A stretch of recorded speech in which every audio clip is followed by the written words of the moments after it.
Good afternoon.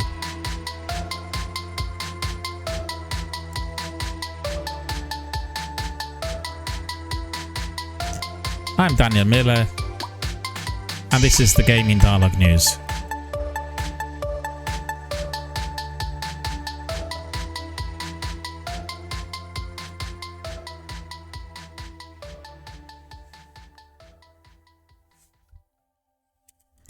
A warm welcome to all of our friends, fans, community members, participants, viewers, and everybody who's watching us live on air here on Twitch or other platforms. Thank you for joining us, and thank you for supporting our channel.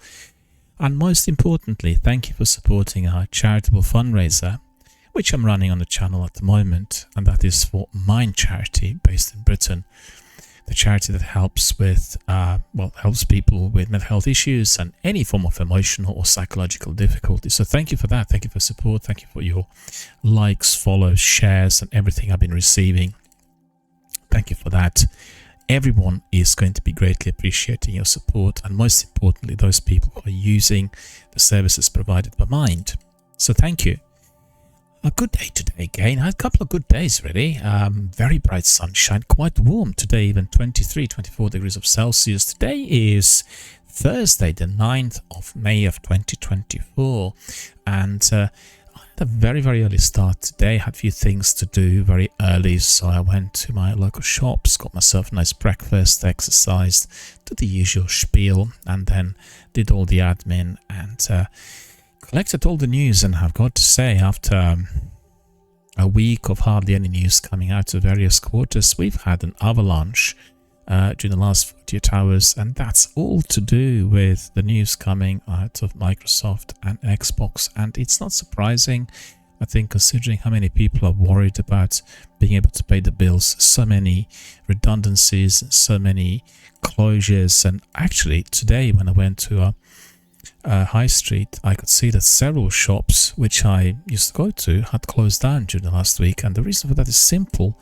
The new financial year started, and lots of landlords had increased their rent for the commercial properties, as well as the local council that decided to increase the tax. So many of those guys decided that it wasn't anymore worth it. It was too expensive to run, and certainly decided to either close down or relocate. And we have several now empty properties in our town centre, which is dreadful considering that the small businesses were picking up after the pandemic, and we had a bit of a boom during the last couple of years. But you know, the hatchet keeps coming back to us yet again, and that reminds me of how difficult it is for everyone to pay the bills and to be a contributor if you are paying any of the major dues, and that's affecting video game industry too. I think lots of our friends here in gaming communities don't realize that any studio that produces video games has an unbelievably high energy bill. They use a huge number of computers, and you know, the bill is literally through the roof. So that is one of the factors. I remember the guys from Bungie saying they were really worried about the prices of energy, how they were going to be able to pay for the power, you know, for electricity and all that. They're just absolutely over the top. So that might be a contributing factor. Nobody in the articles I've read had remarked on anything to do with the cost of living or the expenses in general.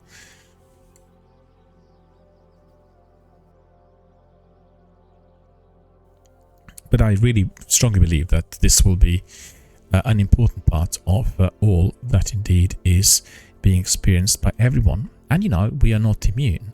All of us living in our communities, and everybody is having their fair share of those costs. In Britain, ordinary things, I mean, like simple things, as going to your town centre, like hopping on a bus, using underground, using your trains, traveling by rail, that's all become too expensive to be used every single day. It's extortionate. I mean, I can give you the prices, but you wouldn't believe. And I remember talking to my friends from Italy, from Slovakia, from Germany, from Croatia, and France. They're all absolutely petrified when they heard the figures. They said, how on earth is it possible for people to commute every single day? Well, they have no choice. They have got to commute, otherwise they can't go to work. They don't go to work, they don't need money, they can't pay the bills.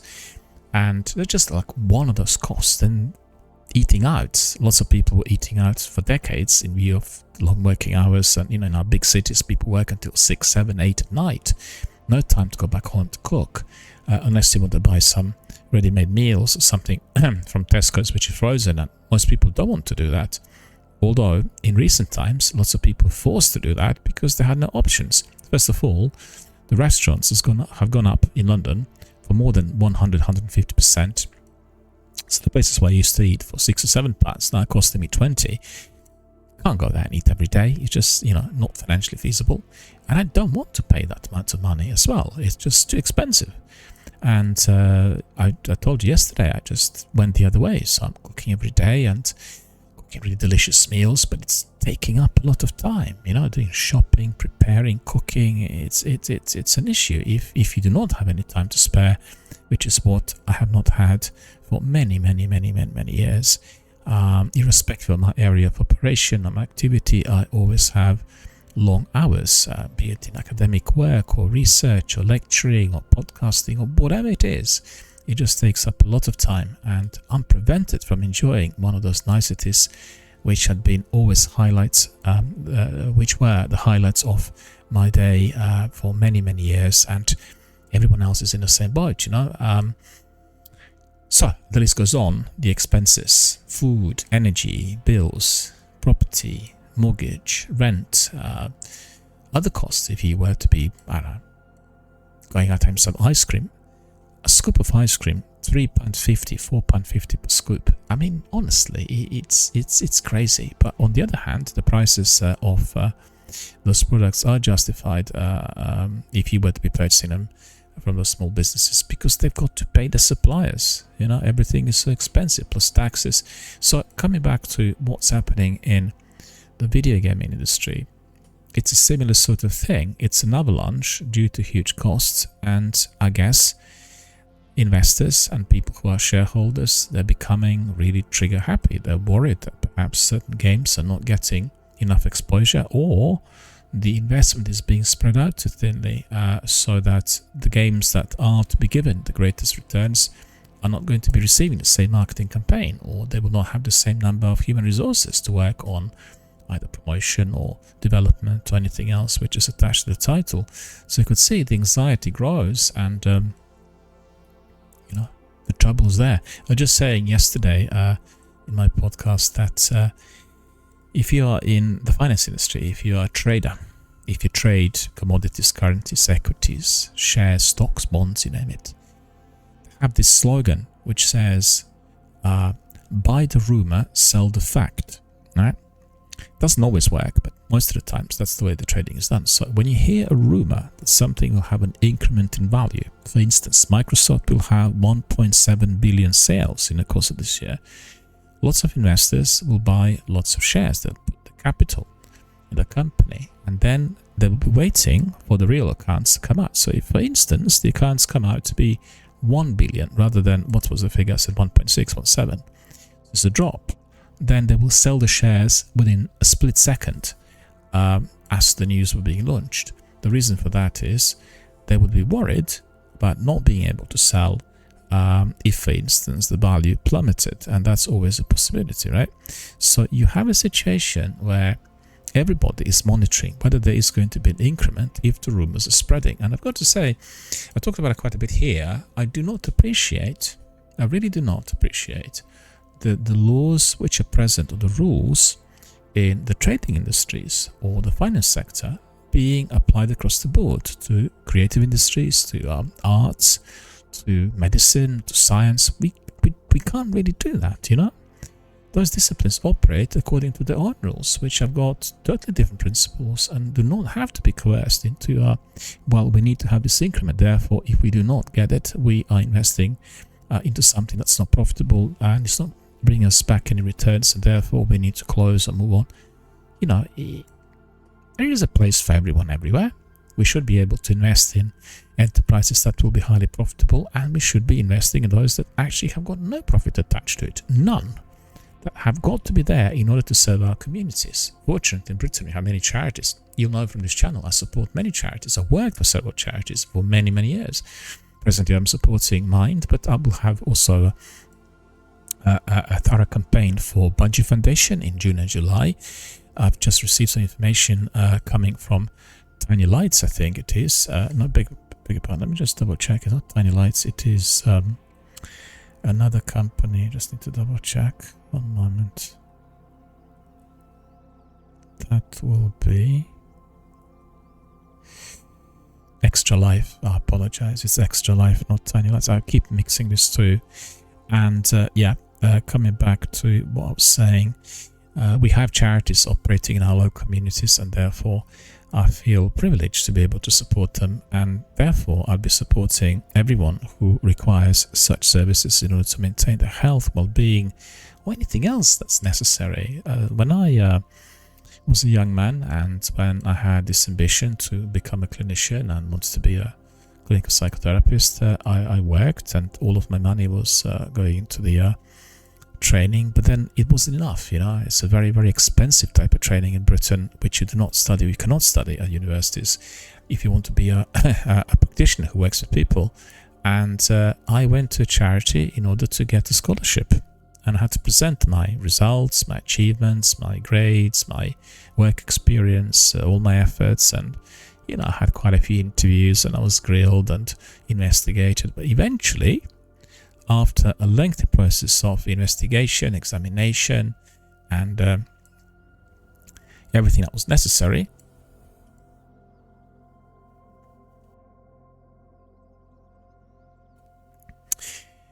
I was given it. I was granted that scholarship, and that scholarship was indeed of tremendous assistance for more than 6 years, 7 years in full, I think. And, so I benefited. Had this charity not been there, I would have not been able to acquire the scholarship. Consequently, I would have not been able to study, or I would study but with huge difficulties, perhaps eventually not being able to finish it. And the story goes on. We know what would happen without that sort of result and achievement. So we have got to be able to support our charities at any time, as much as possible, be it through publicity or follows or shares or anything else online, and also by donations. When you donate or invest in charities, so you put your capital in there, you will be supporting these good causes. Somebody else will benefit, and this will obviously get paid back tenfold in some other area, but the one linked to financial gains, or indeed to the trading business. So I have got a problem, I have got to say, with these rules being applied across the board, in the same way as I had a huge problem 15 years ago now, when the small promoters in the music industry started adapting to the big boys rules. And you can't expect the same thing. It's not possible. Somebody who's investing in Dua Lipa, Ritora, Robbie Williams, or the global superstars will have the rules in order to bring back the revenue that's invested in the promotional campaign and everything that's necessary for these super spectacular live events. You cannot have the same rules applied to dingy old venue that will probably have a capacity of 50 or 100, and you want to make musicians bring people in there in order for you to be able to pay the rental of the venue. It's beyond insane. I'd be quite curious to hear from our friends who are overseas in other countries, particularly on the continent, France, Belgium, Netherlands, Denmark, Germany. What's the system out there? Also, what's the system in Eastern European countries? Hungary, Poland, Croatia, Slovenia, Czech Republic. Do you have the same system in there? I'd be really, really curious. I want to find out what systems are in existence, because I've heard from my colleagues and friends who are working in these creative industries, musicians and artists, that they always felt greatly appreciated over that. It just seemed to have been different. So I don't know really the real facts and figures. I heard various stories. Much prefer to hear from people individually if you have your own personal experiences of those countries and their promotional schemes, and you'll be able to tell me, so I can really become a bit more knowledgeable, get backed up with facts and figures on how it is out there. Not just to think that's much better somewhere else, because maybe it could be much worse, but let's just say applying these principles that the big boys create to everyone is wrong. And it will never work. It will bring huge amount of difficulty, dissent, dissatisfaction, and ultimately it will end in failure. People cannot be adapting to the principles which are not practicable. You know, you can't be expecting creative industries to be adhering to that degree of intolerance if somebody wants to be investing in such projects. And I think that there is a reason as to why these things are happening at the moment, as we've seen that the overall pricing strategies in various industries have reached what we call the ceiling. It's the top price that somebody's prepared to pay. A lot of people asked me about this, you know, because I have a bit of knowledge about this, and I always say that the best thing to compare it with is if you were to be looking at an auction, and you go to an auction house and then you have people bidding. Just bear with me, I need to double check something. Getting some information on my stream, I'm not happy about this. Bear with me. It is providing me with some completely wrong times, and that is not making me very happy. We want to make sure that we are on the same page. There we are. That's all good. Yeah. So I usually compare that to somebody who's in an auction house. I don't know whether you've been to these. It doesn't have to be for priceless works of art. It could be any general auction, police auction, tax auction, whatever. You have one auctioneer who does the bidding and who does conduct the exercise of people raising hands or puddles and then giving their top price, how much they're prepared to pay for a particular item. And then you will have a moment where the bidders stop. They've come to the highest price and nobody is raising a hand anymore. And that means they reach the ceiling.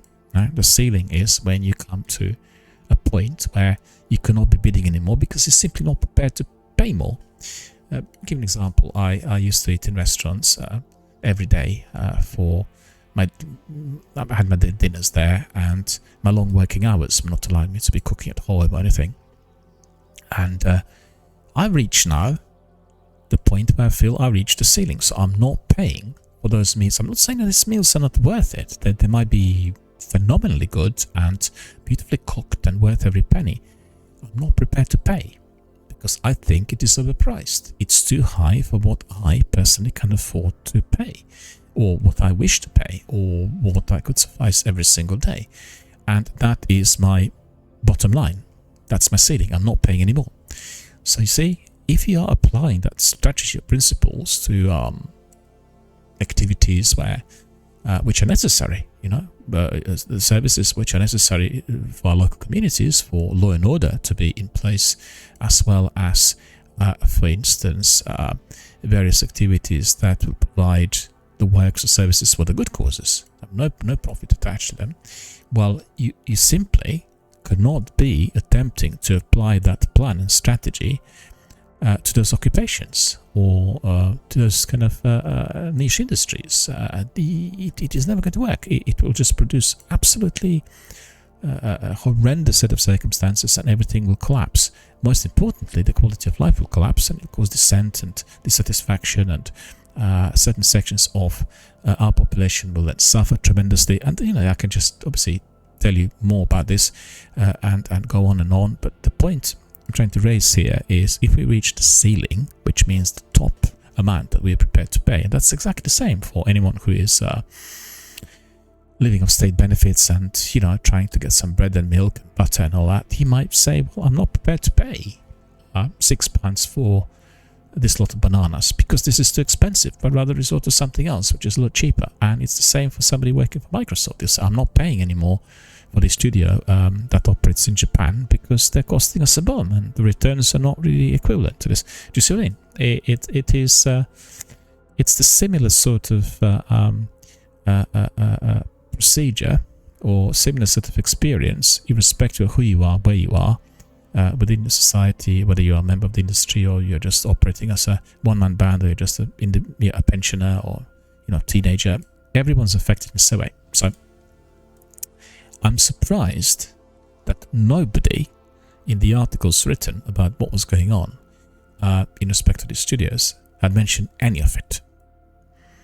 It was all like indicating that the corporation is doing something awful without any reason behind it. And you know, and also I've seen some quotes, the quotes which were praising Hi-Fi Rush and Dishonored and Prey and other kind of games which were made by these studios, and really they were taken out of the context. They were being praised for something else. There was some discussion on the difficulties with the sales, specifically in the case of Hi-Fi Rush, which was then extracted from whatever was disclosed. So it was like selective quoting that doesn't help anyone. So I'm very unhappy about some of the things I've read, I've got to admit.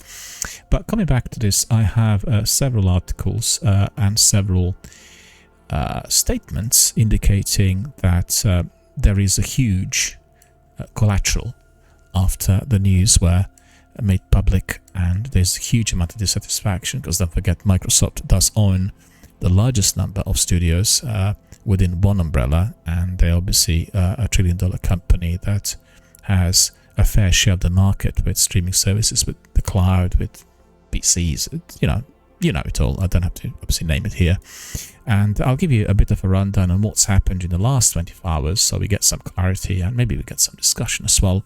I'd also like to hear from our friends and community members if you have your own perspective on this, particularly if you're working in the creative industries, you're an active participant who is either fearing the hatchet or is experiencing it at the moment. Then just come forward and tell us what your experience was and what your perspective on that is. What is going on and what might be the real reason for it. Because I've heard from the executives, but cannot rely on the statements that come out on Twitter, as it's quite a diverse group of people responding, and very many of those have got very little to do with the creative industry, sort of very little about the nature of these investments. And so we'll just get some information from what we call is in the know hubs, or as we'd say in England, from the horse's mouth, to find out exactly what is happening and how the industry and the people participants in it are responding to it. So the first article describing this is from Eurogamer. Eurogamer is one of my favorite video gaming portals, hubs online. They're very, very good in providing minute by minute information on certain events, and also very, very good in-depth analysis of games and various other situations in the industry. I really enjoy reading the articles and sometimes listen to the podcast, so I highly recommend it to everyone. One of my main sources of news, really, together with Games Radar and Game Rant. And they said that Kane Austin and Tango Gameworks, coming from Matt Wales, who's the senior writer there for Eurogamer, says Kane Austin and Tango Gameworks were reportedly in the process of pitching sequels to two much-loved titles, and that was Hi-Fi Rush 2 and then a potential new Dishonored game, right? So Hi-Fi Rush 2 would be from Tango, studio based in Japan, and Arkane Austin in the US, obviously linked to Dishonored series. But Microsoft made a shock decision to close the studios on a spot, and more Xbox cuts are now indicated to be on the way. So we had some news from Jason Schreier, right? I don't know if you're familiar with Schreier, but he's the writer who worked for Kotaku, and he now works for Bloomberg. And he's always in possession of some provocative information. He's like an investigative journalist. He gets all the information first. And he was citing sources familiar with the matter and indicating Arkane had been looking to return to its roots following the release of last year's critically panned multiplayer shooter Redfall. And they were, I guess, considering going back to single-player games, and had pitched a new single-player immersive sim such as the new entry in the Dishonored series. I mean, Dishonored series is one of the best games that Bethesda published, and it was created at Arkane. Really absolute terrific game. You got to play it. It's on Xbox Game Pass. Just download and enjoy. And I did think after playing Deathloop that they were not really finding themselves fully accustomed to the rules of multiplayer. That was my feeling. It was a successful game, but I didn't think it was running as smoothly as expected.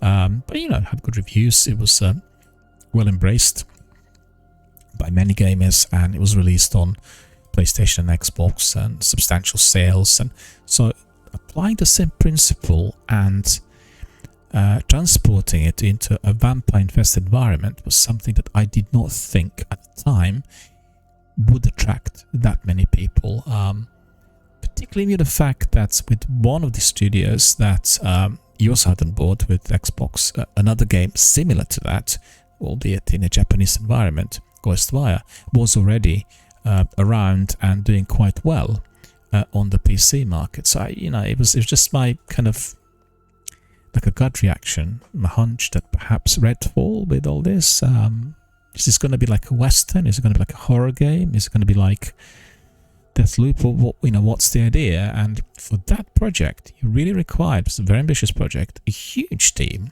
of developers and illustrators, and also the narrative directors, people who would decide on what story were you to be watching, and how the story would be unfolding. Huge meticulous works over a very long period of time, probably 4 or 5 years at least, should have been scheduled for this development. Something similar to what you had with BioWare's projects and that. And that's not happened. It was launched prematurely.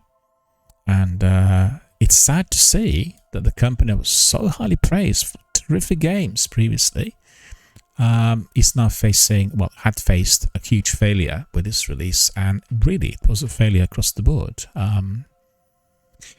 I've got to admit, I played it initially and struggled with it. It didn't grab me, either narratively or visually or in any way. It seemed like really a bit repetitive. But what really upset me the most was that if you work for Bethesda, if you're going to be releasing a game through that publisher, you know that it's all about interactivity. It's about dialogue, NPCs, and various things you talk about, and that will give you a clue on what to do next.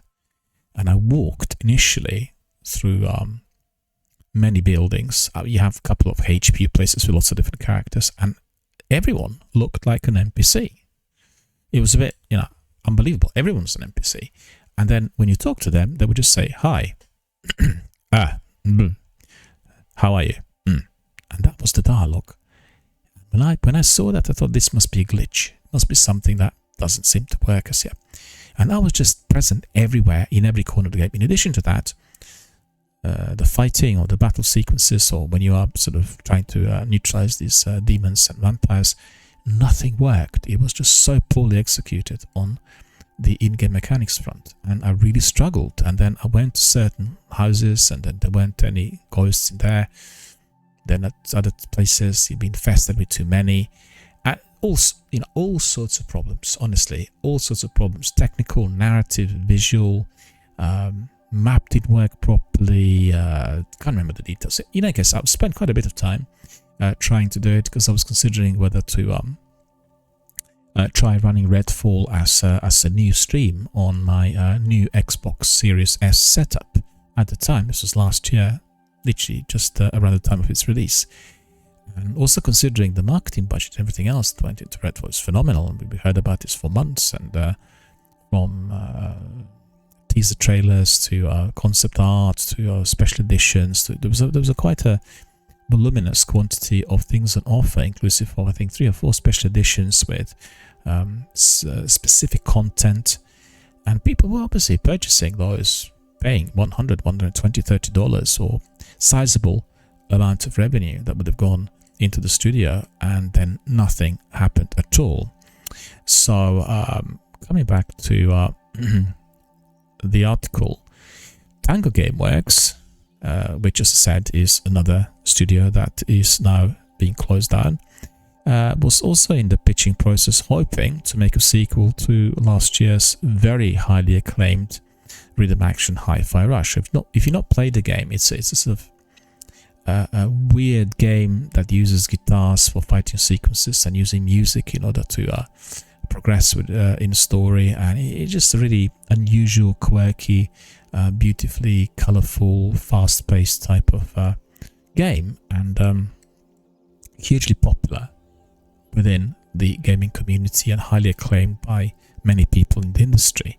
So I'm not sure really what happened, and they did say, Microsoft that is, that the game was one of the most successful launches in history, right? So the most successful launches for Bethesda and Xbox in recent years, and still the reasons for that are not given, but I would suspect it's the cost. And this studio was not locally based, and the cost probably one of the reasons. And then they did say at the time that the game was hugely popular through the Game Pass, but the actual game was not selling as much, and that was of concern in view of the cost that was attached to the game. Sometimes the game may not look very expensive, but actually it is, and the other way around. I've seen some incredible games made by just a single developer, and they had the graphics which were like Gears of War, or I don't know, Final Fantasy. The same types of graphics, and it is a remarkable achievement, of course. They wouldn't have the same content or kind of in-depth narrative and everything else, but just visually, when you're looking at the game, they were giving that sort of impression, watching a trailer or a small cutscene or maybe some gameplay as well. So they said that following Microsoft's decision to shut down both studios, and that also saw the closure of Mighty Doom developer Alpha Dog Games, and then the merging of Roundhouse Studios with ZeniMax, it just simply neither here nor there. And everyone is really dissatisfied with the explanations that the executives were given to the world. And it's still early days, but their president, Matt Booty, and the head of ZeniMax Studio, Jill Brave, they addressed the ZeniMax employees regarding this week's closures in a town hall meeting earlier yesterday. And was it yesterday or today? Let me just double check. Maybe it was today. That big part, that was yesterday. Just double check the times and dates. And they praised the games that the studios made, Hi-Fi Rush in particular, but didn't specify why they had decided to close down the studio. And then also they said to the employees that Arkane Austin's closure was completely unrelated to the poor critical and commercial performance of Redfall.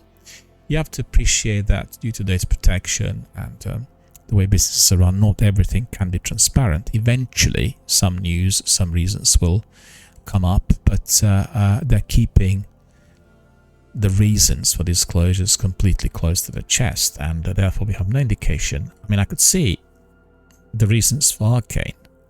Redfall was an expensive game to make, and also, most importantly, it had an unbelievably great budget attached to its launch, and then it didn't perform. So that, was of concern, and Phil Spencer found himself in a very difficult position at the time, as he was telling everyone about the game and recommending it for quite a few months. And then in his sort of public appeal to Xbox community and Game Pass gamers, he said, well, I take that responsibility by myself because I've not spent, together with my team, too much time double checking or investigating or paying attention to what the studio was actually doing towards the final stages of the game.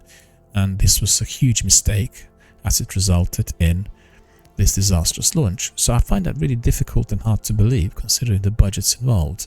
And something did go wrong somewhere, but the question is what and where. And people who bought the game, particularly those ones who bought the game for $150 or $140 or whatever the top edition was, they've got the right to know.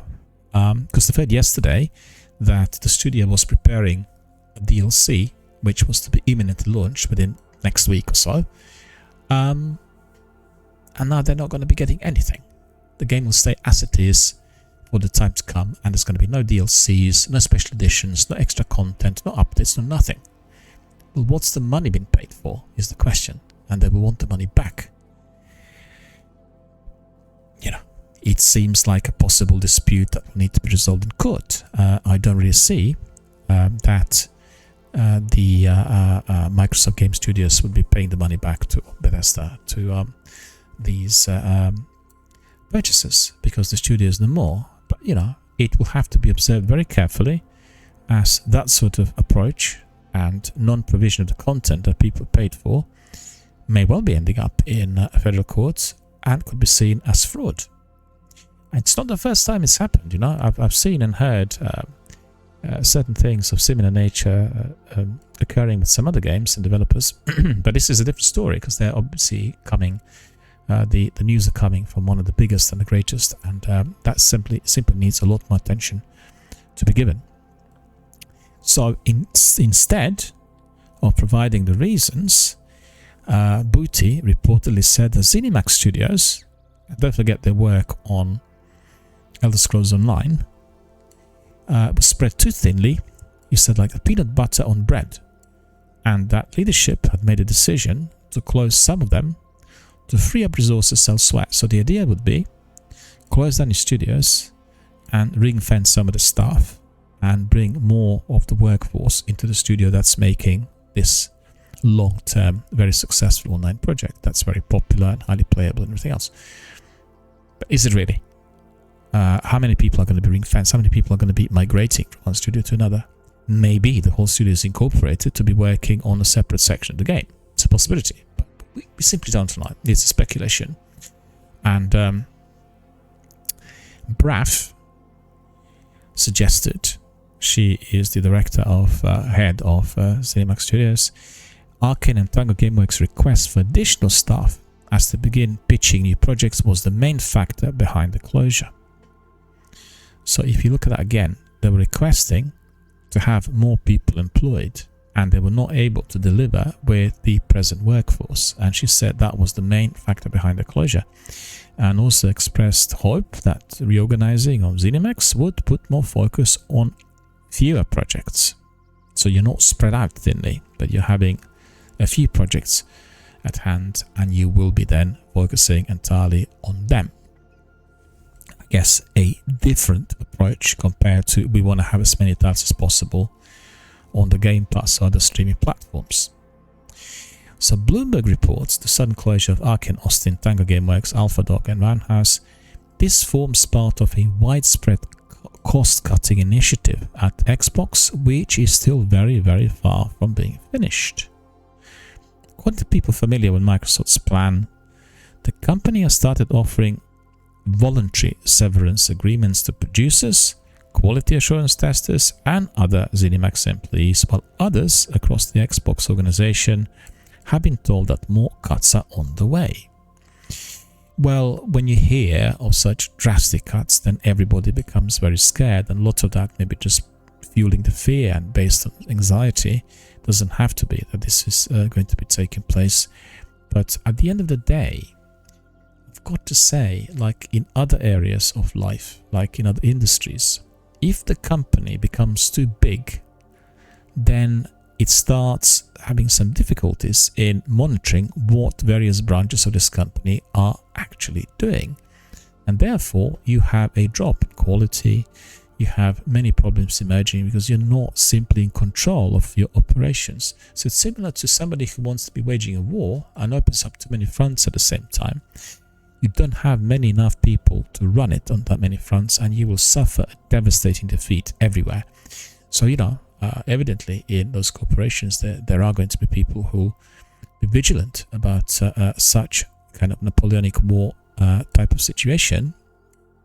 But equally, they have got to be a bit more concerned about the workforce and people who are putting their heart and soul into the creation of such titles and then leaving them out in the cold. That certainly is something that I personally would have not expected. So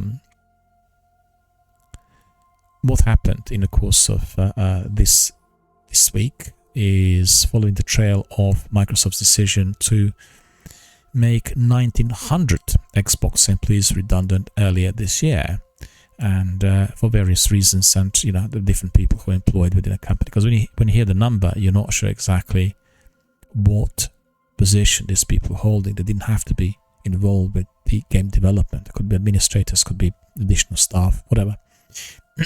And a lot of dissatisfaction coming from others, and particularly from, we heard already, Dinga Bakaba, who is he's the boss of Arkane Lyon. He indicated that he was just really gutted in every way imaginable. Then, if we were to be considering what information we received from The Verge, we have somebody called, he's a senior writer there, Ash Parrish, and there has been yet again a similar reaction. A lot of surprise that all of that's been happening, but they really tried to focus on Hi-Fi Rush and Tango Studios. They said the biggest surprise, the biggest quantity of dissatisfaction was coming from both industry and game community about that studio. They all felt that a Japanese developer, Tango Gameworks, was doing really well, and they've created a prestigious hit title, Hi-Fi Rush, and it was a surprise release last year, also kept under the wraps. I remember there was one of the showcase events where they promoted it, and it was suddenly released more or less immediately, and hugely praised for the use of music and guitars and innovation, charm, you name it. The rhythm action game featured music by the Black Keys and Nine Inch Nails, which indeed supported the effort, and also they had a fantastic art style, and it just looked a bit retro, a bit like the games coming from not the 90s, but maybe the early noughties PS2 games, you know, bright colors, animations similar to graphic novels and cartoons. And then within a couple of months after its release, it suddenly reached a number of 3 million players. But you know, the question is, where were these players? Were they playing it on Game Pass, and therefore they didn't pay for the game, or just on subscription, or were some of them even purchasing the title? And they basically won all sorts of awards during the 23-24 season. So that's within the last 18 months. They won a Game Award, then a Game Developers Choice Award, and even BAFTA. So Microsoft has not given us any details on how well the game was selling. And they were quite happy with the game as it was. I remember that a little while back, Aaron Greenberg indicated that the game was not doing that well commercially. So he did say, again, I can see here on The Verge, they're just quoting him, and he said that it was satisfying everyone in terms of the gameplay on all levels, satisfying, kind of exceeding all key measurements and expectations. But that was not a comment about its financial health. It was a comment about the actual gameplay and, well, being very successful. And just reminded us, looking at the article, Tango also created Ghostwire Tokyo, the game I played quite extensively during the last year or so. And Ghostwire Tokyo, in fact, does have elements of, does have the elements which you would see in Redfall. I thought the actual game in-game mechanics, when you're pulling out this other ghost soul or heart or whatever it's called, very similar to what you do in Redfall, and I didn't think having that in two separate games coming from two studios would be very appealing. Honestly, I really thought this was it was a bit like a Deathloop meeting Ghostwire for me, Redfall, and maybe some elements of some Western games, but you know. And they also created The Evil Within, a very brutal horror game that was frequently compared with the early days of Resident Evil. So, you know, Phil was very complimentary about the studio, and he was very happy about the direction that the studio was pursuing, saying that they were a studio producing titles on the edge, and he wanted to give the teams and the creative platform, Tango of course, to go and push their ability and push their aspirations. So it'd be like remaining creative but pushing the boundaries to a degree.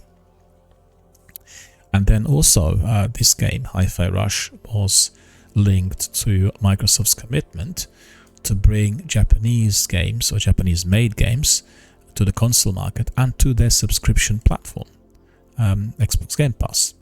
And Spencer was also saying that in an interview with GameWatch, and that is a Japanese video game media magazine. He said how he praised the game for its high quality and that players could expect to see more AAA titles from Japan. He woke in the days when Lost Odyssey and Blue Dragon were both exclusives. In fact, Lost Odyssey, one of our colleagues, has been promoting quite a bit on Twitter. And Lost Odyssey is a wonderful game that everyone needs to play. It was on 360. And I'm just reminded of how great the developer was when producing it. And, you know, that was a little while back. And what's happening at the moment is just digitally focused on current situation and basically balancing the books. You know, it sounds dreadful, but that's what they're doing. And I'd have questions about the costs.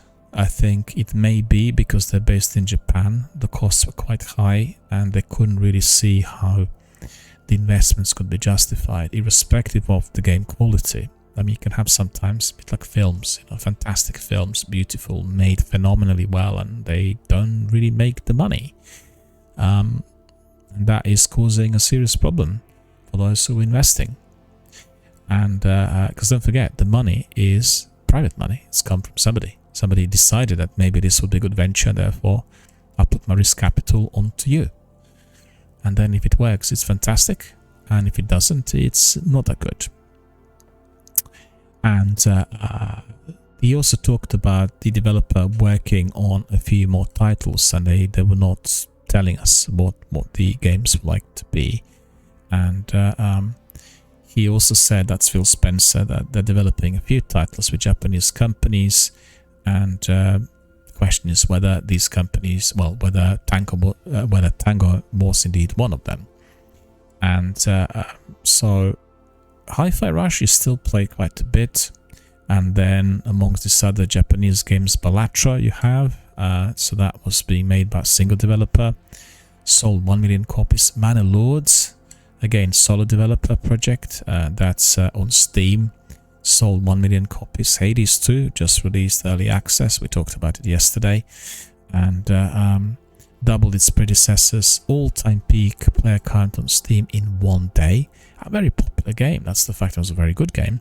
And I'm not sure, but it's still the first game on Game Pass, but I did play it when it came out initially. And then says even the original Hades is climbing back up the Steam charts, and it's breaking all-time peak records. So fantastic. 4 years after its initial release. 4 years already. God, time flies, doesn't it? To me, it looked like it was released last year, but anyway. So they cannot tell you about the sales goals Microsoft would have had for Hi-Fi Rush and the demonstrated appetite for this type of game. But I can certainly tell you from my experience, they probably didn't really sell too many copies, and the game was quite expensive to make. And the overall cost and the requests for extra human resources and all that may well be part and parcel of that decision. I guess we need to be patient and then wait to see a bit more to come out of Microsoft, or indeed from these developers. The developers released statements yesterday. Was yesterday? Was before yesterday? Day before yesterday, 2 days ago. And very brief statements, not indicating at all anything outside of the obvious. They're closing and they thanked everyone for their support and service, etc. So we'll have to wait and see whether we get anything more from them. So they say that with Hi-Fi Rush, Tango Gameworks gave Microsoft just what Matt Booty said he would want, and this was a small, unique, creative, attractive, quirky, funny, colorful, award-winning game. And then they said here in The Verge that maybe Xbox's leaders couldn't recognize what they had in their hands, or simply didn't know how to take advantage of the success they were seeking. And this is just a very speculative. I don't really think this is the case. I don't think this at any stage indicated that the guys at Tango were lazy or not delivering, or the game was not good enough. It's just purely to do with costs, And they said that The Verge was asking Microsoft to participate with the comments, and unfortunately they had declined to do anything at the moment. So we'll go now to Paul Tassi, and he's one of my favorite writers. He's sometimes very controversial, but somebody who speaks his mind out, and somebody who's always in the know with kind of hot off the press news and information coming from the developer. So he is asking questions about the Xbox leadership, and he's saying, well, are you rewarding success, or are you rewarding the failure, or what is, what's the idea behind what company you will be rewarding, and why trust somebody who is not clear on that level? So he said that the decisions that Xbox and Microsoft took caused an avalanche, and it was just like a mass industry condemnation. It's not one, but 4 studios at once. And he said that the 2 previous games for these studios on total opposite ends of the spectrum, and then you really can feel very uncomfortable because Microsoft can easily reward success in the same way as they would be rewarding failure. So he is equating, for instance, Hi-Fi Rush with Redfall, right? Redfall is a failure, Hi-Fi Rush a huge success, and both of these companies receive the same fate. And he says basically what you will get is mass layoffs and studio shutdowns. He says even after such a massive big praise and assurances and rewards brought to the studio, and kind of comments that everything was wonderful and good and tremendous, and eventually that ultimate result was something else. And on one end of the spectrum is Redfall. He says a high profile, very high profile in fact, probably was to be seen as one of the biggest AAA blockbusters that the studio produced. Paul reviewed Bomb from Arkane Austin, one developed in the pre-Bethesda acquisition days but carried over to Microsoft, who did not intervene at all to improve it, which is right. They simply didn't want to invest a penny more into a game which they considered to be poor or unsuccessful. So you can argue that the studio that previously made Prey should be given a second chance, and Paul Tassi says, and I would, but in the wake of just how badly Redfall went, an unfortunate ending here is not that surprising. And I agree with Paul, absolutely. I thought exactly the same. Although Mr. Booty said that the failure of the game was not the reason for them being closed down. I have to say that is hard to believe. He said that the reason was that they wanted more people working for them. And, they probably said, we failed because we didn't have many enough people working for us. But that doesn't really work like this. And he said, Microsoft did say that they were not currently going to be shutting Arkane Austin down. So then there is, just a minute. Microsoft did say they were not currently going to shut Arkane Austin down. No, that's incorrect. That information is not correct. They did say that they would. I think it's probably somebody who typed it's Arkane Lyon that is carrying on and not Arkane Austin. Arkane Austin is shut down and the other studio of Arkane is still up and running. So I think either he made a mistake or it's just a typo which Forbes is responsible for. So you see how important it is to double check information. Even with somebody who is such a prominent writer, such a prominent publication, you get that kind of error. Then there is Tango Gameworks, which is completely the opposite, and they made Hi-Fi Rush, the high-scoring, mood-winning stealth drop music platformer that is arguably the best exclusive that's been released in the Xbox Series. And I agree. I think it's one of the best, yeah. He said it would certainly make Baseline sense that even after its recent CEO exit, which has happened recently, that team should be nurtured and cultivated in order to make something else great. But instead, they receive a closure. I would say, if you have a CEO and people who are attached to his team departing all at the same time because they're unhappy with what they're receiving, then that is really a very bad omen. And something that needs to be also considered. You will have bands, creative industries, people from creative industries, musicians, filmmakers, directors, actors, illustrators, having exactly the same problem in a situation when other winning or failing. Sometimes having huge acclaim could be detrimental to the evolution of a certain company. But it all goes down to the people running it. It's all about the character. It's about how they approach the situation, whether they can capitalize on the success or whether there could be other issues in there. It's unwise to generalize. Therefore, I think what we have presently in the mainstream press is jumping on a bandwagon. I really be very, very cautious about doing this. There are many reasons as to such closures are happening, and one would need to be investigating each instance in isolation rather than putting everything under exactly the same common denominator, and therefore we can come to completely wrong conclusions. So he's quoting Greenberg. We talked about it already several times, and he's also saying that Microsoft perhaps is just inventing stories and therefore lies are the problem. And it's not a matter of assuming Microsoft is going to make more bad decisions from here. It's that we cannot really trust what it says is going forward. And this is one thing that's now infected players' minds is the fate of Hellblade 2 from Ninja Theory. So like Hi-Fi Rush, that is not set up to be a blockbuster game in the traditional sense due to its smaller scale and the somewhat tighter reach of the first game. And with everything launching on Game Pass, there are no numbers to point to in order to say something is a bestseller. Only Microsoft bragging about total players who have played far less useful metrics.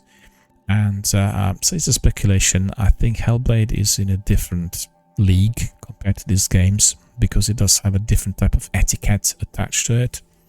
And also the studio that's making it is extremely careful with the way they are completing the works on the title. And I really would be very surprised if there was even the slightest problem with it. I guess the only thing is the duration of the game is, they said, about 6 to 8 hours long. Hence the fighting and the bosses and everything else. And then it changed the structure. It's more narrative driven compared to the first. And we need to see whether the gaming community would embrace. But I've seen so much hype about the game. There's so many people who are waiting for it. And it's an atypical blockbuster. It's not even a blockbuster in traditional sense of the word. It's a very unusual game, and it will always have its own niche group of followers. So a certain degree of success will always be guaranteed.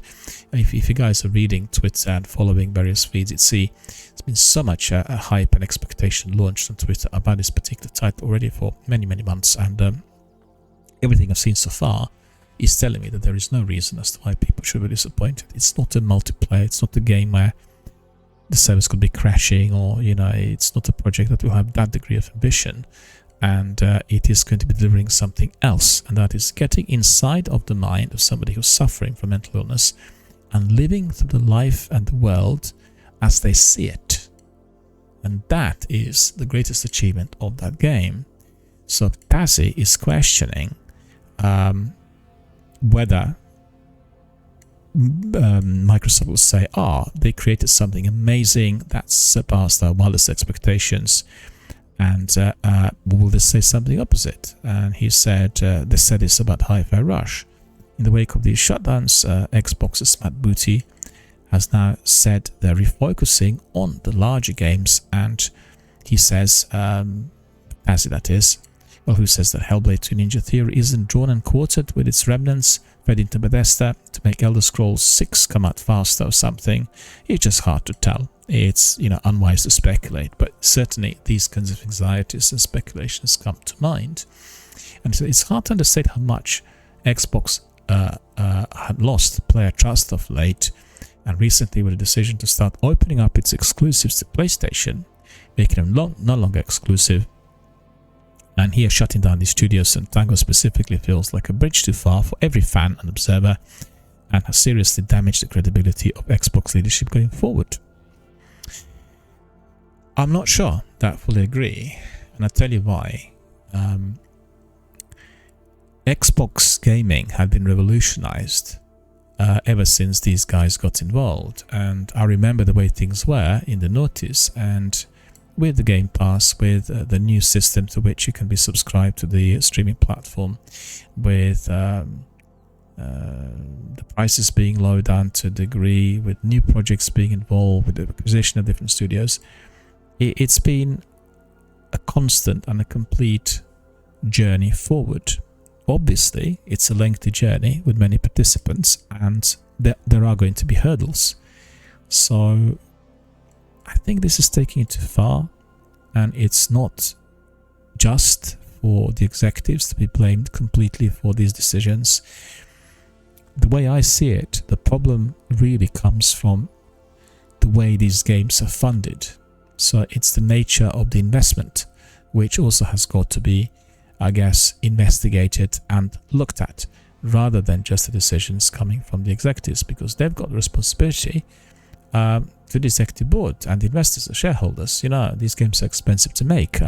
Game Pass is an expensive entity to be run. The maintenance costs a bomb. The list just goes on, and frequently when I question why is it that the services are not available in every country, they'll say it's very expensive. We need to justify our expenditures so that we know that in these countries there is many enough people subscribing to our services and using everything that we are providing. So you'd say, well, fine, so you'll just go for the countries that have more than 50 million people living in within the borders, and therefore that will be sufficient number. It all goes down to the numbers, and that is something that I have serious difficulties with, as smaller countries, or the countries that are considered to be perhaps not having the same degree of interest displayed towards these inventions, will then suffer. They'll have no access, and that's exactly what's been happening. So really altogether, it is a situation that really brings Microsoft in a rather untenable no-win position, and that's not something that I want to see, aggravating people in the industry, losing creative forces from within your developers, losing the companies which you purchased and paid for, and the list just goes on and on with this dissatisfaction. So it's not a good idea. I'm sure there were good reasons for the closures, and also don't forget they announced the closures prior to their showcase, which is more or less imminent within the next 3 weeks, and it will have a huge collateral and negative effect on everyone. So there must have been really good reasons in order to inform the world of these decisions, and we'll still probably get bits and pieces coming from every one of these studios as time goes on, and I want to know more. I want to know the exact reasons. Why is it that Tango are being shut down? That's probably more than anything else. With Roundhouse incorporating into ZeniMax, I understand the reasoning and the idea. Redfall, Arcane, understand. But for Tango, I don't see the reason, and I really want to know more. Right. So we will now depart from our discussions and debates on the redundancies and the closure of studios under Microsoft's umbrella. We'll look at some other news. I've not given you anything on Destiny this week because I'm still waiting from Bungie on the usual mail shot, which is this week in Destiny. They've not released it, but they have introduced some changes to the maps, and we have some new activities and new locations in PvP, so I'll tell you all about it. So we'll go to Destiny. If you go to their Twitter, they'll tell you that this week the Taken King himself had joined the Pantheon, so he's the new boss in there. And they said week 2, and it's -10 power modifier, and it's now live. So let me just see what they have told us about the novelties and the new inclusions. All of that is part of the big event called Into the Light, and that's sort of bringing us to the date when our new expansion of Destiny is going to be released. That is the final shape on June the 4th. So as you know already, well, we'll give you a bit of a rundown just to put you in the picture for people who are perhaps not familiar with Destiny or with Destiny Universe and what's been happening of late. So you have a story where the Witnesses forces swell across Sol in huge numbers, and then the Vanguard calls upon all fire teams to regroup in the last city. So basically you are being asked to join Lord Shaxx to train for the combat, because a lot more is to follow more or less in no time, and therefore you join forces with other Guardians. So the first activity that we already have been hammering for 2 weeks is a very good activity that combines, I would say, Altars of Sorrows and Escalation Protocol. It's the same sort of thing, and maybe the elements of PvP in Control, where you are having to protect your generator. Your team of 3 is protecting the generator. The generator must not fail. If it fails, then the game's over, and also all 3 of you must not die at the same time. So it's like 2 things to watch out for. You've got 2 different types of activities. I forgot to mention, it's called Onslaught. So it's the tip-top prime activity in Destiny at the moment. Everybody's doing it, together with Pantheon, of course. And Onslaught can be always played by a team of 3. So if you're doing it on the ordinary, normal difficulty, you'll have random matchmaking, and you'll have other 2 people joining. If you're doing it on the hard difficulty or harder difficulty level, or the hardest, hard difficulty, whatever, then you will have to be selecting your own crew. You can't go in there by yourself because you will not be able to survive. There are too many enemies and it's too fierce. So you got 2 different difficulty levels to choose from, and you are basically under siege. You need to build defenses. There are various devices there which can provide you with that, and then you'll be able to repel the waves of his forces, and then probably good enough for you to escape. Then turn the tide and take the fight to the enemy. You got 2 different types of onslaughts. One is a standard, so it's a 10 round onslaught. The other one is a 50 round onslaught, so much harder to complete. And I've had several runs of 50 completed, and a couple of runs where we failed. And twice we failed because people's games crashed, and therefore one of our players disappeared, and then we were obliterated. And then one of them, that was just a couple of days ago, we failed. We were doing, I think it was round 48 or 49, just about to, or maybe around 50. We're literally at the very, very last bit, and all 3 of us died at the same minute. And we were positioned differently, but for whatever reason we were all killed within the same second, and therefore we failed. So that was very disappointing for the other guys, and you know, they've not gone through onslaught successfully around 50 even once, and well, sometimes it happens. So onslaught is being played every single day, and then we have lots of rewards, and that's called Brave Arsenal. You're getting that from Lord Shaxx, so special rewards which you're getting, all outlined in your inventory, and you have plenty of them. What's interesting is you have 3 lots of caches per character: Hunter, Titan, and Warlock. And then as you are collecting tokens, then you can exchange these tokens for your reward, but you've got to be claiming it from the section which is applicable to your character. I made a mistake initially. I went to the section for Warlock, didn't really double check sculptures, which clearly indicate that it's not for your Hunter, and I'm playing Hunter. And then I was taught a lesson by Sekapupu, who told me, well, that's not the way to do it, and I adjusted. So April the 9th, right? So that's already a month ago. So we've gone through that, and the new weapons, I told you about it. So it's several weapons that they recommended, and I acquired most of them, and that's Elsie's rifle, Falling Guillotine.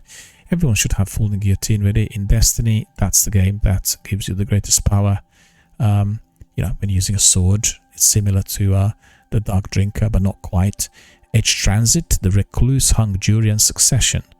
And I'm very happy with these weapons, and they worked really well for me. I'm trying to think what that rocket launcher is called. I think it's Edge Transit, isn't it? Really worked well for me, really did. It's got magazine of 12 rockets, and if you're doing onslaught, it's extremely useful. If you're using just that weapon and you keep reloading and picking up heavy ammunition, you'll be of massive assistance to your friends. It's just, you need to really coordinate your teamwork, and that's the idea behind it. And I'm surprised that some of the weapons are a lot more powerful than some of the exotics we picked up at some earlier stages in the game. So that's also worthy of note. 16th of April, the Mountaintop Midnight Coup, Hammerhead Forbearance on 23rd of April, and then Blast Furnace and Luna's Howl on the 30th. So we've gone through that. I think I picked up most of these weapons already. And then we have the Whisper. So that is Reprise Exotic Mission Rewards.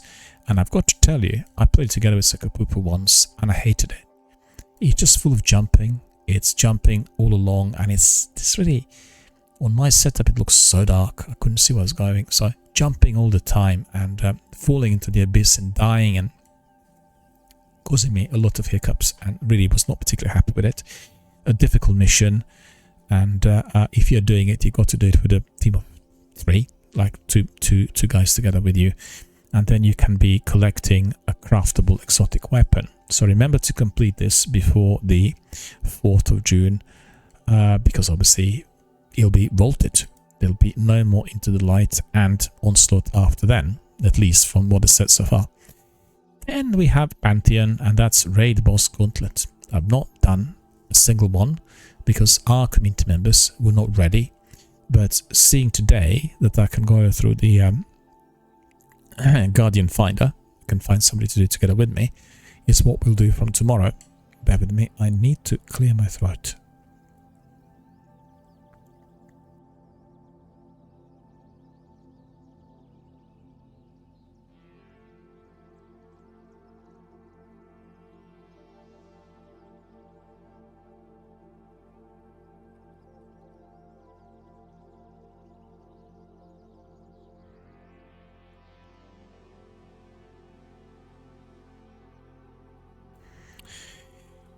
apologize for that. I don't know why, but my throat has been really seriously irritated today for some reason, and it's playing up a bit. Not sure what's causing it. So on Tuesday, we received some news that our PvP map had been altered, and we managed to get 3 new maps: Cyrus Plaza, Eventide Labs, and Dissonance. And I've seen the maps; they look quite good, but I still feel that the Crucible is like a really the worst, how to put it, the weakest part of Destiny. It's like tight deathmatch maps. I really would prefer something like Warzone or Apex or PUBG, a big map, and then you can squad up with your mates and you can revive them, bring them back, do things together, strategize. A lot more enjoyable. Deathmatches are just not for me. I guess maybe it's just for a different kind of gamer or people of of a different age or so, but it doesn't cut it for me. But I'll have a look at the maps, and it's always good to be doing the Crucible, at least for a little bit, to warm up, to get a bit of energy going and that sort of thing. So everyone who is entering Destiny this week, make sure you get into the PvP and try these maps. And they've been up and about, and they've been fully run since the Tuesday reset. May the 14th, 0 hour, reprised exotic mission and rewards. So that's a new exotic mission. So I guess I need to really complete that exotic mission this week, because I'm worried that they'll vault the other one. And then you'll have from May the 7th, well, that's the most important thing, right? From Tuesday all the way until June the 3rd, the entire content is offered to everyone for free. So you can have Shadowkeep, Beyond Light, The Witch Queen, Lightfall, and all the 6 seasons. So anyone who's interested in finding out what Destiny is like, make sure you start hammering Destiny right now. The entire content is for free. That is not going to be free after the 4th of June, when the new expansion is released, the last section of Destiny's Darkness vs. Light, or Light vs. Darkness saga. And make sure you play it. I know that I will do that on my PlayStation, as I do not have the full content on it, so I'll try to complete everything on PlayStation to keep it there, and be probably replayable afterwards. And then with everything on Xbox as well. I think a Lightfall, I need to still finalize on a few things left, and that's the plan. So my recommendation to everyone is, make sure you enter Destiny this week and play all the expansions. It's expansion open access until the 4th of June. So you have all these exotic missions and everything. Let me just see. I wanted to see with Pantheon. Yeah, I told you about this, didn't I? What's interesting about the Pantheon is that you are going to be getting Pantheon Raid Ring, right? So that's the reward that you'll be getting after you completed Pantheon on the regular basis. And I told you about the expansions, and then asking you to make friends, to socialize, and all sorts of things. So we've seen and heard everything about it, so I don't need to tell you anymore. So the most important thing about Destiny this week is simply to access the expansions, which are available to everyone free of charge. So the big news today is one of the games I really looked forward to is being released on Game Pass, and this is Little Kitty Big City. And it is being released at 5 PM, so that's already been for 2 hours accessible in the UK. So there is Little Kitty Big City released on the Game Pass. And then they have what do you call it? They have a pitch for the game, and they say, you're a curious little kitty with a big personality. This is an adventure to find your way back home, explore the city, make new friends with stray animals, wear delightful hats, and leave more than a little chaos in your wake. After all, isn't that what cats do the best? I think what I like about it is it reminds me of animated films from 1930s, specifically the films made by Tex Avery, Walt Disney, and Richard Fleischer. We had this idea, you throw in animals that were representing humans and then doing like really weird things, finding themselves in ludicrous situations, and creating kind of hilarious type of activity that everyone will be entertained by and thoroughly enjoy. And that's, I think, what this game has. It's you're playing this small cat that comes into the big city. It's like a global capital, trying to find her way back home, trying to find her feet really in this new environment, and then facing all sorts of challenges. So really, really good stuff. And the game's out today, so make sure you download on Xbox Game Pass and play today. I certainly will. Talk about the game, and I shall be delighted to try and experience some of those adventures of this tiny little cat. And then they said that the Xbox app on Windows is getting even more handheld friendly. The compact mode will soon have controller improvements for navigation, and then also an improved game launcher. So that's coming from Tom Warren. I need to try it on my computer. I've not really tried it, but I think that will be blending in perfectly with some of the new releases. And so, you know, that sounds really good. And again, so many news about Xbox closures. And they said that Genshin Impact is having some changes introduced, and they will be raising device performance requirements in 5.0. So that's the official announcement telling us that the performance changes will arrive with the next release, next update. And current minimum requirements will be there exactly the same for everyone. And then players using the affected devices may increase or decrease in resolution for some details and small objects. So Genshin Impact's been around for about 4 years, launched in September 2000, and then it was really having updates that were enhancing the performance, particularly in the area of the graphics, and then also reducing the game size, therefore. So, you know, we'll see what the next update brings us. I know that Sekapupu played Genshin Impact, so I'm quite curious to hear. I enjoyed it. And we've heard from PC Gamer that everyone should try Hades 2, and they said absolutely worth playing early access, but I don't have early access, and who's getting it? Well, obviously people who purchase Hades in advance. And then I think, well, the magazine was able to test it in advance, and they've entered early access on Steam and the Epic Games. So I guess maybe you can purchase the game and therefore you'll be easily accessing it early. And they said that it's absolutely worth playing, and it's in a semi-finished state, but it will be a while before they get their final release. And they said they'll be working on the game at least to the end of 2024. And the chap there from PC Gamer says he's been already doing it for about 12 hours and he feels absolutely fantastic. So boys, that's the thing to do if you're on a PC. Go there, download, and try Hades too. I've seen our friend Mika, the Twitch streamer, she's doing it. That's the, I guess, complementing her Elden Ring streams and recently of Stellar Blade. And I watched a bit today and it was looking really good. It's very similar to the first one, just expanding on a story and I guess some activities. And we've heard that Capcom have recorded a 7th consecutive year of record high profits. And that has been fueled by the sales of Resident Evil, Street Fighter and Dragon's Dogma.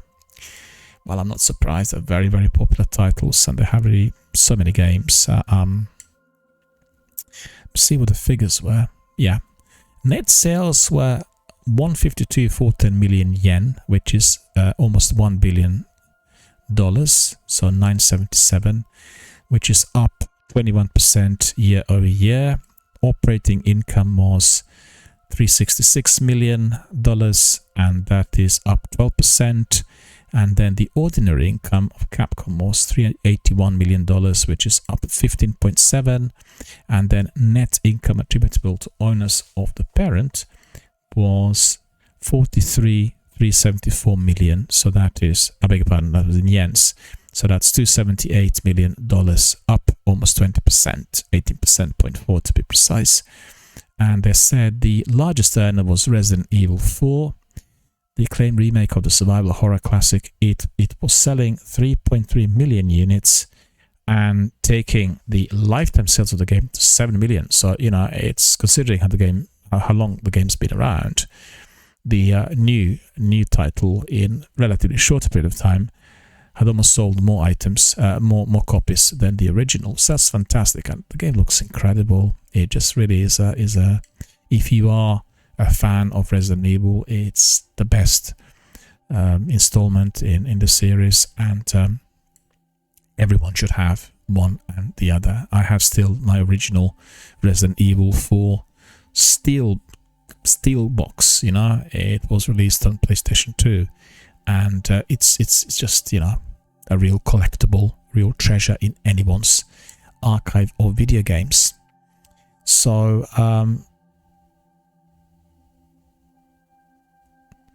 on IGN you have a guide on how to play Fallout New Vegas, and they've been celebrating recently 15 years of the game ever since it's been released, and also it's been tied in with Fallout series on Amazon Prime. So if you're interested, just head to my Twitter, and if there's like a rough guide on what you can be or should be doing, and it gives you some really good directions and some really good advice, tips on what to do in this wonderful game. Many people tell you that Vegas is probably the best in the franchise. I guess I'll leave that open to discussion, and certainly a bit different to what we've seen with the rest of the installments, as it was done by another studio, Obsidian, being drafted in to do it for Bethesda as publisher. And it's an interesting choice, I've got to admit, but obviously it gave them very good results and turned out to be extremely successful type of collaboration. So New Vegas still for you to enjoy. If you're interested, you can purchase it also on a very low price on Microsoft Store. It was it offered free of charge as well recently? I know that some games were. Fallout 4 and Fallout 3 were offered for free, and I claimed them on every platform. But double check, really investigate and have a look. I've not actually double checked today, so worth having a look, because these are wonderful games, and if you get them for free, well, you know, you simply want to press the button and claim as soon as possible. Some speculation about the future of streaming platforms and what's been happening at Sony and Microsoft, but I said that in yesterday's podcast. I believe that their future is absolutely solid and guaranteed. The format to which we are going to be accessing the games may not be. It may be under a different format and maybe different things introduced. I personally think that the direction they need to take is the one where they will be aligned to a major social network. So you have platform like the Game Pass, which is a social network in itself, you know, because at the moment people communicate through Twitter primarily, and maybe Instagram to a degree, but you need to have that degree of social interactivity aligned with your platform on your app and everywhere, and they're working hard on this, but I don't think it's produced the desired results as yet. But that's my take on what will happen. All this gloom and doom type of forecasting that everything will fail, that they'll pull the plug on it, that people have to buy games again, it's complete nonsense. It's just speculative, and it's coming probably from the lobbying groups that really want to prevent that sort of distribution. We've seen huge benefits for everyone involved, and that includes gamers as well as developers. These platforms are very good for small companies that otherwise have no publicity or exposure. They may not be very good for AAA blockbusters. That is the fact, because these AAA blockbusters are incredibly expensive and require quick returns, and that is not happening. You've seen with Bungie's presence and Destiny Beyond Light on the Game Pass. I'm very disappointed that the pandemic coincided with their presence on the Game Pass, and the feeling was, well, initially I thought they were going to stay with Microsoft and Game Pass indefinitely, but then they just disappeared within 12 months, which was obviously them fulfilling their contractual obligations, and that was it. So, you know, they altered course. They've seen that it didn't really work for them in a way as expected, and therefore they had to take action, of course. So I think these speculative articles which you've seen elsewhere, don't really listen to that, and it's just simply speculations. It doesn't have any merit.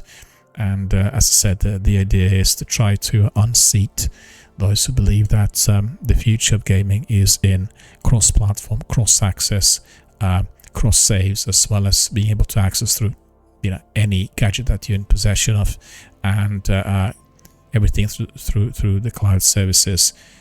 The modern technology will define how this industry is going to be developing, and we know this in the same way as we've seen the tech defining what types of games we are to be receiving.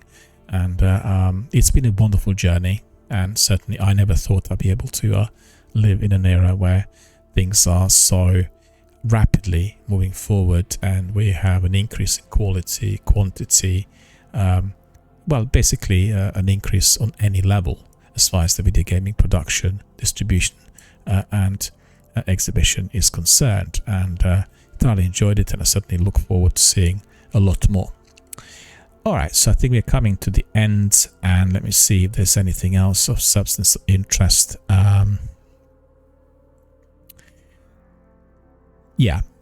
What I did mention yesterday, there was this rumor floating about a link to Dragon Age Dreadwolf, and they confirmed that the game will have a release within the next 12 months. So there's some speculation coming from IGN that perhaps there is going to be a release before the end of the year, and you also have some articles coming from Eurogamer indicating they had some indications, some information came their way from the developer that this is very likely. Well, hearing from EA that they're very keen doesn't mean that the game's ready, because obviously you have two different entities involved, BioWare developing and EA publishing. But it's encouraging, and I think it's been almost 10 years since the last installment had been published, and I really adore Dragon Age. The first game in a series had been my favorite for many years, and I think I preferred it at the time to Elder Scrolls. But obviously it's a different series, and the way the subject is approached is significantly altered if you were to be comparing the narrative and the world that they live in. So I really thoroughly enjoyed both games, and my preference always swings a bit to BioWare. I like their narrative structure, I like the way they tell you the story, and I like the way you're unlocking side quests and at all times in exactly what's going on, which I don't feel is always the case with Bethesda games. Sometimes it is, but there are times some elements of the story which I find a bit hard to follow, even more so if I have too many quests fully on board. And you know, it's you want to follow the campaign, you want to know exactly what's happening in relation to the your main character and the protagonists. And I think that's probably it what I have for you today. I've got to say, everything's been plagued by this news coming from Microsoft, and we are all preoccupied and we're all thinking what will happen next. But at the end of the day, we just have to sit tight and wait, and we'll see basically what the reasons for the closures were and how everything is going to be progressing. And also we're anticipating hotly the showcase event. It is, I think, on the 6th of June, and we'll get to know more about several games, the current projects, the new releases, everything coming on Game Pass. And my take on the Redacted is that that's going to be allowed. So that's my take on it, and we'll see whether I am indeed in the right or whether completely mistaken. Coming back to Destiny, just want to again reiterate the fact that from this Tuesday until the end of the cycle, and that is going to be on the 4th of June, you can access the entire content for free on any platform. So make sure, if you're not a Destiny veteran, if you're not somebody who wants to pay $1 for those expansions, to go in, explore the world, enjoy the expansions, and then get back to us and tell us how you found it. And on that note, my dear friends, I think I shall call it a night. Thank you all very much for listening. Thank you for supporting the channel, and most importantly, remember, thank you for supporting our charitable fundraiser for a charity called Mind, which is a British charity that helps people with mental health issues and any form of psychological difficulty, providing services in our community through their professionals and volunteers. These services which are absolutely valuable for those people who suffer, people who had their lives uprooted due to illness, people who feel that their emotions had been causing them huge amount of problems, inability to work, to socialize, to mix with others, experiencing isolation, loneliness, all of the symptoms. Well, the work they do is absolutely priceless, and it has to be rewarded by our support and donation. So if you can, share this information, go to the social networks, make sure that you like, follow, share, spread the word about the works they do. And tomorrow I'll give you a bit more on some of the news and postings I received from Mind this week. So it's quite in depth, and it's about the current works, and there are some testimonials, so the people who use their services, and also those who would donating and supporting, and you have the stories from both ends, so it'll be very interesting for everyone. So for everyone who's been supporting the campaign so far, thank you so much from the bottom of my heart.